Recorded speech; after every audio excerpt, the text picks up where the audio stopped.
সন্ধ্যা নেমে আসতেই নিতাইয়ের চায়ের দোকানে বসে যায় আড্ডা। প্রায় প্রত্যেক দিনই গরম গরম চায়ের সাথে বেশ জমে ওঠে এই কয়েকজনের ছোট্ট গল্পের আসর। আজকের সন্ধ্যা কিন্তু একটু অন্যরকম। আকাশটা সকাল থেকেই মুখ ভার করেছিল, আর এখন নেমেছে একটানা বৃষ্টি। দোকানের সামনের কাঁচা রাস্তাটা কাদায় একেবারে থলথলে হয়ে পড়েছে। এইরকম এক বাদল রাতেই শুরু হলো গল্পের আসর। আজ ওদের গল্পের মূল আকর্ষণ ভূত। পিন্টু আর রঘুর মধ্যে ভূত নিয়ে বেশ তর্ক চলছে। পিন্টু নিজের চাটা শেষ করে চায়ের কাপটা টং করে নামিয়ে রেখে বলল, আরে রঘু, তুই কিন্তু অতিরিক্ত গুলগাপ্পা দিচ্ছিস।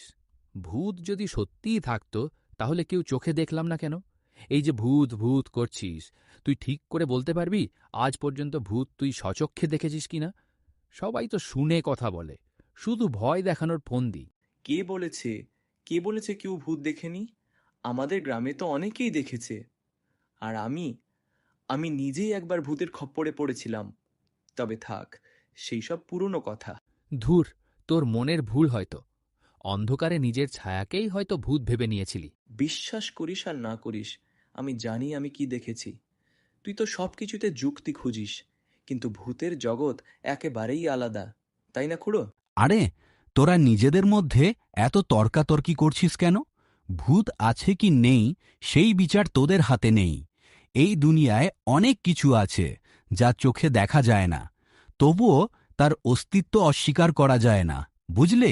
ঠিক কথা বুড়ো, আমি তো কত কিছু দেখেছি, আর তুমিও তো কত কিছু দেখেছ। শুনেছিলাম তুমি একবার নিজের চোখে ভূত দেখেছিলে, বলো না সেই গল্পটা। আর বৃষ্টির মধ্যে ভূতের গল্প হলে মন্দ হয় না, কি বলিস পিন্টু? হ্যাঁ, ঠিকই বলেছিস। বুড়ো, বলো তো, সত্যি কি তুমি ভূত ট্রুত দেখেছিলে, নাকি তুমিও গুলগাপ্প মারছ? তখন নরেনখুড়ো একটা কাশি দিয়ে বলল, হতচ্ছাড়া, আমি গুলগাপ্প মারি?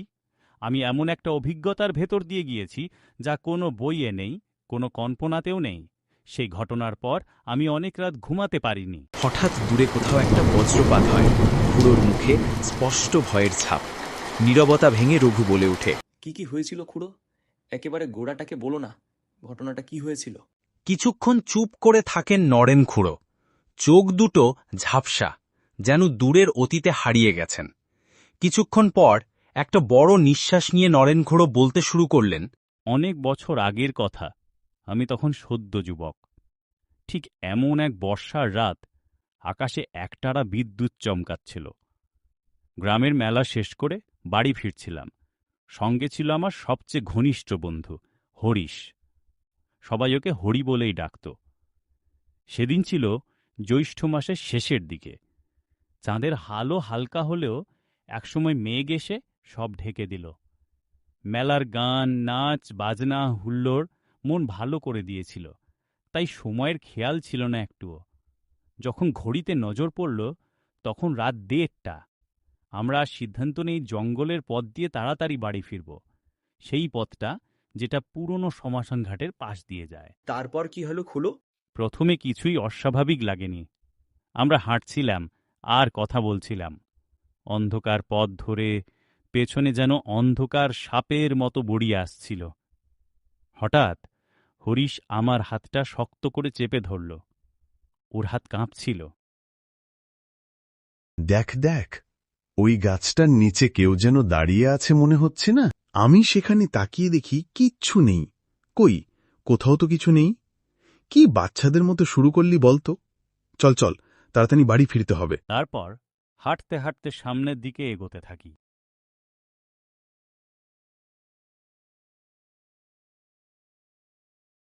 হঠাৎ চোখ পড়ে একটা বড় গাছের নিচে। আমরা দেখতে পাই একটা ভয়াল চেহারার মানুষ গাছের নিচে দাঁড়িয়ে, শরীর ভেসে আসছে বাতাসে। দেখতে এতটাই ভয়ঙ্কর ছিল যে যা দেখে আমরা দুজনে দাঁড়িয়ে পড়ি। পা যেন পাথর হয়ে গেছে, চিৎকার করতে পারছিলাম না, গলা শুকিয়ে কাঠ। সেটা আস্তে আস্তে আমাদের দিকেই এগোতে লাগল। হাওয়া যেন হঠাৎ ভারী হয়ে গেল। হঠাৎ হরিশ একটা দম বন্ধ করা চিৎকার দিয়ে বলে উঠল, পালা নরেন, পালা। এটা একটা পিশাচ, একবার ধরতে পারলে আমাদের আর নিস্তার নেই, পালা। হরিশের সে আকস্মিক চিৎকার আমাদের ভেতরে সব সাহস যেন ছিঁড়ে নিয়ে গেল। আর কিছু ভাবিনি। হ্যাঁ হ্যাঁ, ওটা তো চায়ের দোকান লাগছে। চল, আর হাঁটতে পারছি না। এই মুহূর্তে এর থেকে ভালো আশ্রয় আর পাবো না। দোকানটা ভাঙাচোরা হলেও এরকম টান অনুভব করলাম যেন কিছু টানছে। ভেতরে আলোর ঝলকানি, তবে সেটা কেমন অদ্ভুত নরম ঘোলাটে কুয়াশার মতো। আলো যেন নিঃশব্দে কেঁপে উঠছিল। দোকানটা বাইরে থেকে যেমন ভাঙা, ভেতরে তেমনটাই রহস্যময়। বাতাসে একটা ভেজা কাঠের গন্ধ, আর দোকানের ভেতর ঘোরাফেরা করছে ঘন ধোঁয়ার মতো কুয়াশা, যা যেন কেবল আলোকেই গিলে ফেলতে চাইছে। তার চোখ ধীরে ধীরে অস্বাভাবিকভাবে লাল হয়ে উঠেছিল। আমি তখন কাপটা হাতে নিয়েছিলাম, আর হঠাৎ চোখ পড়ল চায়ের ভেতর। কিন্তু সেখানে চা ছিল না, ছিল গাঢ় লাল ঘন রক্ত। রক্ত? এটা চা না রক্ত? চা দোকানদার তখন ধীরে ধীরে সামনে এগিয়ে আসে, আর আস্তে আস্তে পরিণত হয় এক আত্মা। আমায় কে চিনতে পারলি রে? আমি সেই আত্মা। ওর রক্তের ভেতরে আমি ঢুকে পড়েছি। আমি কিছুতেই ছাড়ব না। ওর শরীরের সাথে আমি চিরকাল বেঁচে থাকব। এই রাতে এরকম হন্তদন্ত হয়ে কোথা থেকে ফিরছ মশাই? কি হয়েছে তোমাদের? দারোগা বাবু, ভূত। আমরা একটা ভূতের মুখোমুখি হয়েছিলাম। এমন কিছু দেখেছি যা বিশ্বাস করা কঠিন। কি আবল তাবল বলছো? এখানে ভূত কোথা থেকে আসবে? দেখি কোথায় ঘটেছে ব্যাপারটা।